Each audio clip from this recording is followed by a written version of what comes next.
He was a tycoon trapped in silence, betrayed by his own blood. She was the nurse who never gave up. When his eyes finally opened, so did a mystery that could kill them both. Stick around to find out how it ends. A young nurse bathed a millionaire in a coma, but when he suddenly woke up, something extraordinary occurred. The fluorescent lights in Riverport Elite Medical Center buzzed faintly as Emma Davis walked through the spotless white corridors. She had been a nurse here for nearly 2 years, but today felt unusual. The moment she was unexpectedly called to Dr. William King's office, the head of neurology, an odd sensation gripped her. Had she made a mistake? Was she being reassigned? She steadied herself with a deep breath before tapping on the sleek walnut door. Come in.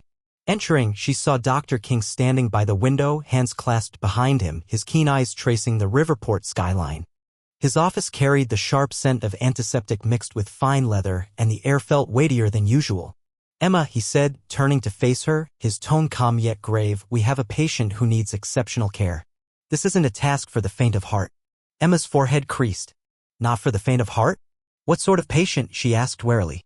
Dr. King regarded her briefly before pointing to a hefty medical file on his desk.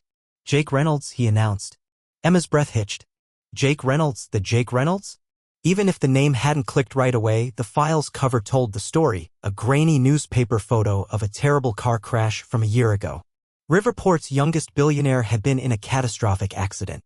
His sleek sports car had careened off a bridge late at night, plunging him into a coma ever since.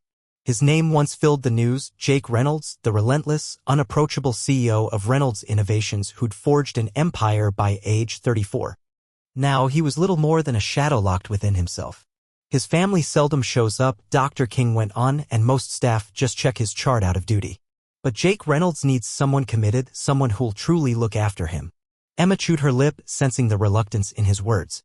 And you think I'm that person? Dr. King gave a firm nod. I do. Emma inhaled slowly. It was an intimidating responsibility, caring for a man who might never stir, a man whose fortune and influence once shaped countless lives. Yet, deep inside, she knew her decision before she voiced it. I'll take it. Dr. King's mouth tightened into a thin line, but a spark of respect gleamed in his eyes. Good. You start tonight. Emma swallowed hard and approached, tweaking his foreline before picking up the warm cloth set aside for him. She paused for a heartbeat before pressing it gently to his skin. The instant she made contact, an odd shiver raced through her, a feeling she couldn't pin down, as though he sensed her presence, as though somewhere in the depths of his stillness he was aware. A quiet beep from the heart monitor broke the silence, steady and even. Emma brushed off the strange notion and carried on, wiping his arms and chest with care, ensuring he stayed clean and comfortable. Guess you don't get a vote in this, do you? She muttered half to herself. Silence. I'll take that as a no. A faint smile tugged at her lips despite the quiet. The days settled into a pattern. Each morning and evening, Emma would wash him, swap out his sheets, and check his vitals. But soon it went beyond routine care. She began chatting with him, sharing tales of her day, snippets of the world beyond his window. You should taste the cafeteria food here, Jake. It's a disaster, even a billionaire like you wouldn't stand it. Silence. I don't even know why I bother talking. Maybe I just enjoy hearing myself. Silence. Or maybe you're actually catching every word. The heart monitor beeped on as if replying in its own way. And perhaps, just perhaps, he was.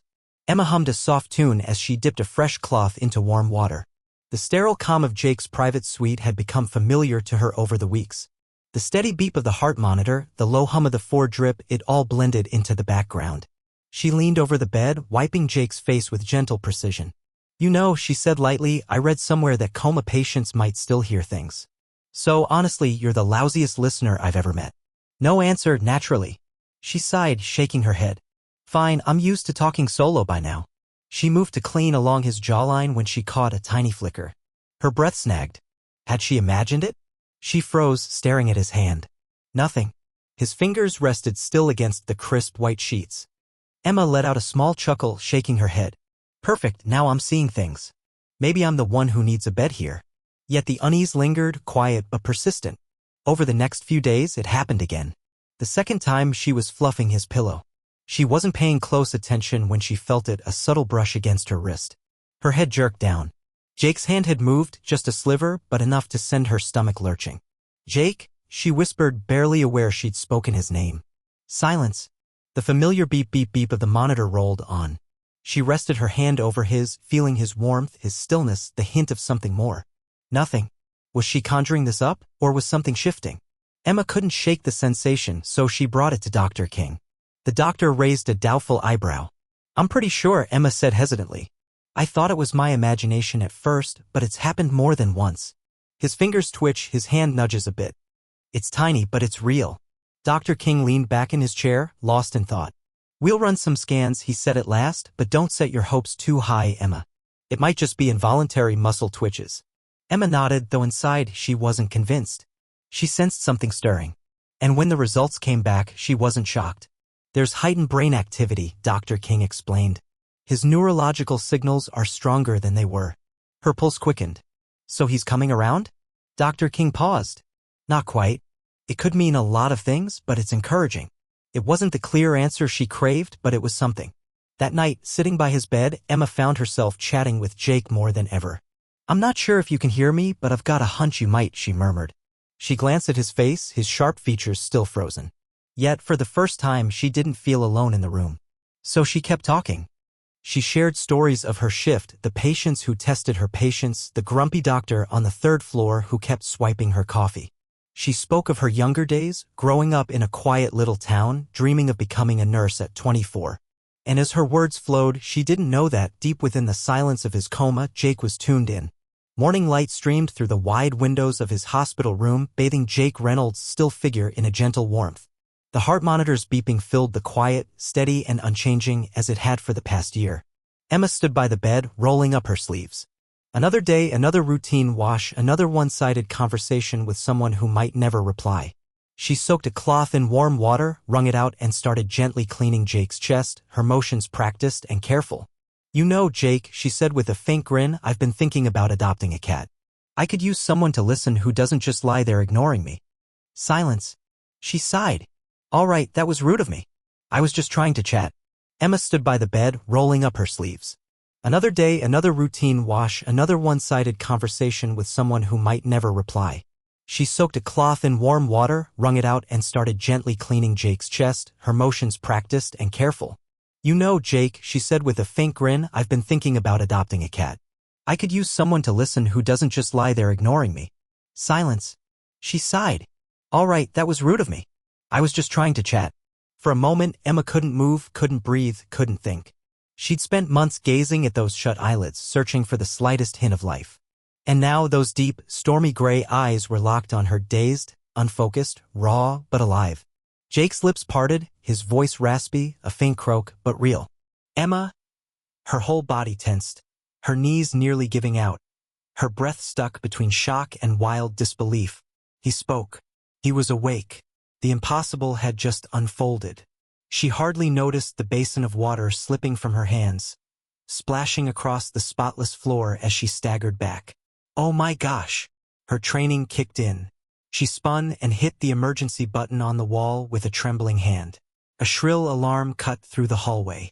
Moments later, the door swung open, and a swarm of doctors and nurses poured in, led by Dr. King. What's going on? Dr. King barked, rushing to the bedside to check Jake's vitals. Emma's voice quivered. He grabbed my wrist. He opened his eyes. She glanced back at Jake, still struggling to process it. His chest rose and fell unevenly, his eyes darting around the room as if piecing together his surroundings. He wasn't fully there, not yet, but he was present. Dr. King's face shifted from stunned to focused. Get me a neuro team now. Nurses scattered, their voices buzzing with astonishment as they scrambled to run tests. The room turned into a blur of activity, but Emma's eyes stayed fixed on Jake.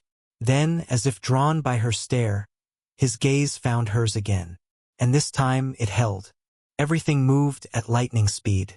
Doctors peppered him with questions, flashed lights in his eyes, tested his reflexes.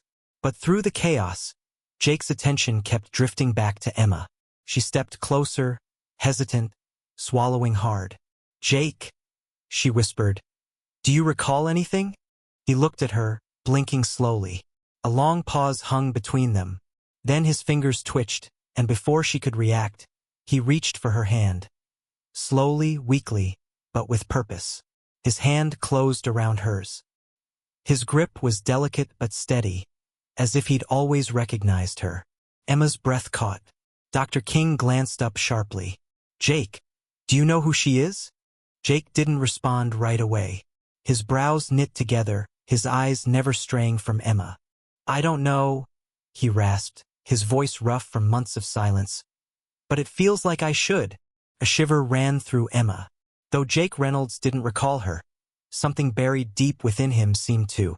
The days following Jake's astonishing awakening were packed with exams, therapy, and countless questions. The doctors marveled at his progress. Physically, he was frail but improving. His muscles, rigid from a year of disuse, were slowly regaining strength through therapy. Mentally, though, it was a different challenge. Jake couldn't piece together the accident, and the more they prodded for details, the more agitated he grew.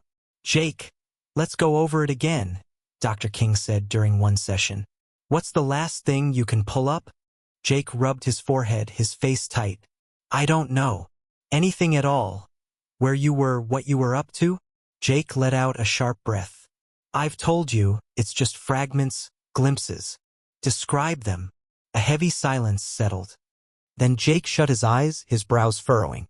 "I remember a sensation," he said slowly, uncertainly, like something was off, like danger was closing in. Emma, listening quietly from the sidelines, tensed. Jake pressed on, his hands clenching.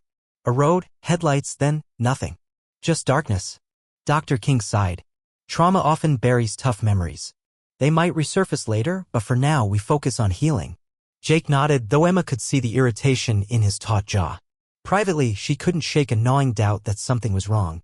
That night, restless and curious, Emma headed to the archives of Riverport Elite Medical Center. She'd skimmed Jake's file before, but this time she pored over every line with fresh focus.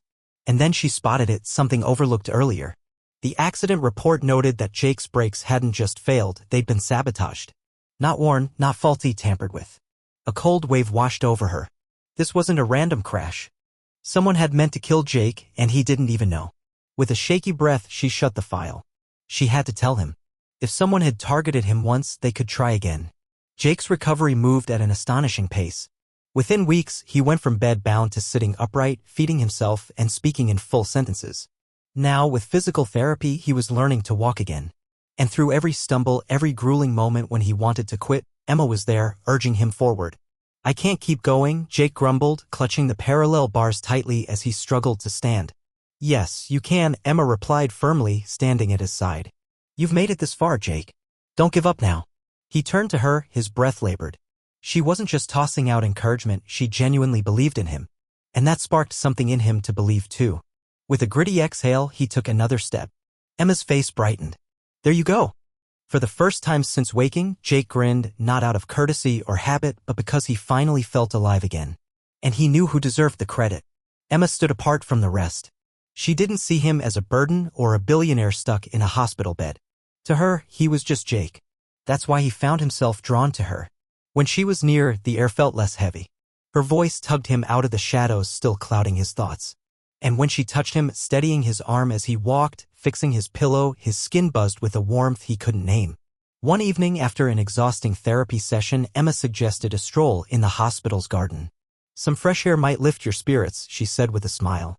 Jake agreed, not expecting how much it would change things. The crisp night breeze, the whispering trees, the moon painting the world in silver, for the first time he felt human again, not a patient or a puzzle with lost pieces, just himself. And there, beside him, was Emma. They walked at a slow pace, Emma holding his arm to keep him steady. At first, Jake figured it was just her job, but then he noticed how her fingers lingered on his wrist, how she stole glances when she thought he didn't see, how her breath hitched when he edged too close. And in that moment, he realized she felt it too, that pull, that quiet bond weaving between them. They paused by a small stone bench, moonlight spilling across the garden. Jake turned to her, his pulse uneven, but not from exertion this time. Emma started to speak, but before she could, Jake took her hand. Her lips parted in surprise, her eyes searching his. "I don't recall my life before all this," he confessed, his voice low, "but one thing I'm certain of." Emma swallowed. "What's that?" He squeezed her fingers gently. "I trust you." The words were plain, but to him they carried everything. And from the way Emma's breath faltered, the way her cheeks warmed in the moonlight, the way she held on, she got it. For now, that was enough. Sleep didn't come easy that night. Jake shifted restlessly in his hospital bed, his body still fragile but his mind buzzing. Then a jolt, a vivid memory surged through him like a cracked dam bursting. The road was pitch black, rain hammering the windshield, wipers barely keeping up. Jake clutched the steering wheel, his thoughts foggy from a late meeting. Something felt wrong. Suddenly, headlights blazed ahead, closing in fast. A dark SUV veered into his lane at full throttle. Jake jerked the wheel, tires screeching on wet pavement. The brakes, they failed. His heart raced as he fought for control. Just before the crash, his gaze flicked to the roadside. A shadowy figure stood there, watching. Then nothing. Jake's eyes snapped open, his breathing ragged, sweat beading on his skin. The memory was so sharp, so real. And now he understood, this was no accident. Someone had tried to end him. Emma could tell something was off the moment she stepped into his room the next morning. His usual easy smirk was gone, his posture rigid, his fists balled tight. "Jake," she asked softly. "What's wrong?" His steely gray eyes met hers, burning with new fire. "I remembered something." Emma's stomach sank. "The crash?" He gave a curt nod. "It wasn't a fluke, Emma. Someone messed with my brakes. And there was a guy on the side of the road, just standing there as I went down." A chill crawled up Emma's spine. His words confirmed her worst suspicions. But who? And why? Over the next few days, she and Jake dug into it, combing through his files, company records, anything that might point to a culprit. Then they struck gold, a bank transfer, a hefty sum sent days before the crash. The recipient, a shady figure known for rigging accidents. The sender, Liam Reynolds, Jake's half-brother. It hit like a punch to the gut. "It was him," Jake whispered, gripping the table's edge. Liam had always simmered with envy, resentful that Jake, at 34, had claimed their father's empire while he lingered on the sidelines. And now he'd tried to wipe Jake out for good. Emma's chest tightened. "Jake, he wanted you gone." Jake's jaw clenched. "And now he's going to pay for it." That night, Jake and Emma set up a meeting with Liam in a dimly lit study at the Reynolds estate. Liam lounged in a leather chair, swirling a glass of bourbon as they walked in. "Well, look at this," Liam sneered. "The ghost rises." Jake's eyes blazed. "Why'd you do it, Liam?" Liam took a slow sip. "You know why." Emma stepped forward. "You tried to murder your own brother. For what? Cash? Control?" Liam's smirk vanished. "For all of it," he snapped. "You were the golden son, the heir, handed everything. I was done waiting my turn." Jake's hands tightened into fists. "So you paid someone to rig my car?" Liam let out a cold laugh. "Didn't think you'd pull through, but I guess wonders never cease, huh?" Anger flared in Emma, but before she could speak, the door flew open. Two officers in uniform stepped inside. Liam's face drained of color. "Liam Reynolds," one officer declared, "you're under arrest for attempted murder." Liam spun toward Jake, panic twisting his features. "You framed me." Jake tilted his head. "No, brother. You dug your own grave." Liam was hauled off in handcuffs, shouting hollow threats. As the door banged shut, a thick silence settled over the room. Jake exhaled, his shoulders easing for the first time since he'd woken up. It was done. Justice had been dealt, and he was free at last. The Reynolds estate had always been vast, commanding, and distant, a monument to wealth carved from decades of dominance. But that evening, as Emma entered the softly lit dining hall, it felt different, cozier, more personal. Candlelight danced across a beautifully set table by the grand windows overlooking Riverport skyline. The scent of fresh lilies hung in the air, a bottle of wine chilling beside two neatly arranged plates. Emma's breath hitched. "Jake, what's all this?" she asked, turning to him. Jake stood behind her, hands in his pockets, his gray eyes warm yet piercing. "Dinner," he said simply. "Just us." Emma's heart squeezed. The past few weeks had been a storm, his recovery, uncovering the truth about the crash, watching his brother face arrest. But now, with the chaos behind them, there was only this moment. And somehow that felt more daunting. As they sat, Emma couldn't miss how Jake watched her, like he was soaking in every detail, like she was something rare and vital. "You're awfully quiet," she teased with a small smile. "Not your usual self." He let out a breath, twirling his wine glass in his fingers. "I've been mulling things over." "That's a risky move," she quipped. He didn't chuckle. Instead, he leaned in, his gaze locking onto hers. "Emma, do you realize how many people turned their backs on me while I was out cold?" Her smile faded. She knew she'd witnessed it herself. His family had treated him like an inconvenience, his old allies had moved on. He'd only made it through that void because someone stuck around, because she did. But not you, Jake murmured. You were there every single day.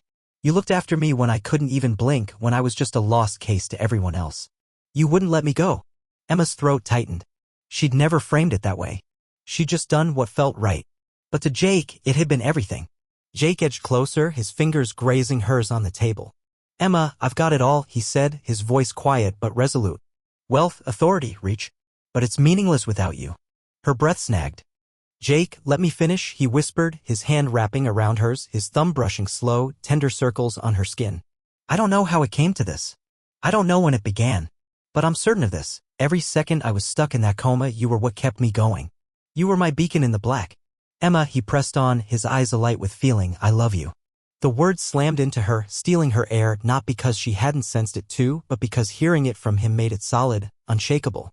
Jake Reynolds, the man who'd once thrived on sharp deals, calculated moves, and unyielding control, sat before her, laying his heart bare. And for the first time in her 24 years, Emma felt something new, fully, deeply, undeniably treasured. Tears traced down her cheeks, but she smiled through them. Jake, she whispered, you can't imagine what that means to me. He reached up, softly brushing a tear away. Then let me prove it. As he leaned in, resting his forehead against hers, Emma knew this was just the start. Months had passed since that pivotal night when Jake bared his soul and everything had shifted. Jake had healed completely, rebuilding his strength through relentless rehab and effort. His body was no longer frail, no longer tethered by the crash that nearly claimed him. Now he was Jake Reynolds again, leading Reynolds Innovations, standing in the boardroom with the poise of a man who'd faced the abyss and walked away stronger at 34. But one thing set this Jake apart from the man he'd been before: he wasn't alone anymore. He had Emma. And soon, if she agreed, she'd be his forever. The rooftop of the Reynolds estate glowed under the setting sun, warm amber light stretching across Riverport's skyline. Emma stood at the edge, marveling at the stunning view, oblivious to what was coming. It's gorgeous up here, she murmured, the breeze teasing her hair. Jake, behind her, smiled. Not as gorgeous as you. She turned, rolling her eyes with a grin. Real slick, Reynolds. Real slick. But her playful look softened when she caught his expression. There was something new in his eyes tonight, deeper, surer, boundless. Before she could ask, he took a steadying breath. Then, slowly, he sank to one knee. Emma's breath seized, her hands flying to her mouth as Jake pulled out a small velvet box. He opened it, revealing a breathtaking engagement ring, a sleek diamond nestled in a slim silver band. But it wasn't the ring that stole her air, it was him. It was the faint tremor in his voice as he whispered, Emma, you didn't just pull me back from the edge, you became my everything. Her heart thundered. Before you, I had it all, money, clout, victories, but something was missing. You were missing. Tears brimmed in her eyes. You're why I clawed my way back, why I rediscovered who I am. And now I want to spend every day showing you how much you mean to me. He lifted the ring, his gaze steady on hers. Emma Davis, will you marry me? Time stopped. Emma couldn't speak, couldn't breathe. She nodded wildly, tears and laughter spilling out together. Yes, she choked out, her voice cracking. Yes, Jake, 1,000,000 times yes. Jake exhaled in relief, slipping the ring onto her finger before sweeping her into his arms, into his life, into eternity. As their lips met beneath the dimming sun, Emma knew this was her place, always. The Reynolds estate had never shone brighter than on their wedding day. The gardens bloomed into a magical haven, white lilies edged the paths, fairy lights twinkled among the tall oaks, and gentle music floated as guests gathered in wonder. Emma stood at the grand entrance, draped in a graceful white gown, her pulse racing. Ready? Sophie, her maid of honor, whispered beside her. Emma took a deep breath, clutching her bouquet tighter. Then she looked up, and there he was. Jake stood at the altar in a sharp black tuxedo, gazing at her like she was the only soul in existence. Her jitters melted away. She stepped forward, gliding down the aisle with unshakable certainty. Each step drew her nearer to forever. When she reached him, Jake took her hands, his eyes gleaming with pure, unguarded love. They spoke their vows, sealing their pledge, not just with words, but with the ironclad connection they'd forged through every trial, every fight, every second of steadfast loyalty. I now pronounce you husband and wife. Cheers rang out as Jake cradled her face, pressing a kiss to her lips that carried all his heart. And as the crowd celebrated, Emma saw this wasn't their story's end, it was its dawn. As the sun dipped low, Jake and Emma slipped away from the festivities, strolling hand in hand through the gardens, savoring their new chapter. No more hospitals, no more isolation, no more anguish, just them, united, always. Jake gave her hand a gentle squeeze. You know, he murmured, I thought I had it all before you came along. Emma smiled, leaning her head against his shoulder. And now? He looked down at her, his expression tender, devoted, infinite. Now I see none of that mattered because you're the best thing that's ever happened to me. Emma blinked back, tears, struck by the weight of his words. And as they walked toward the golden haze of the sunset, she knew they'd faced tempests, darkness, near-fatal blows, but love had triumphed. With Jake beside her, Emma was home at last. As they stepped into their happily ever after, their journey stood as proof of something profound. Love isn't just about meeting someone, it's about standing by them through every gale. At 24, Emma had never abandoned Jake, even when the world had written him off. And at 34, Jake learned it wasn't wealth or power that saved him, it was love.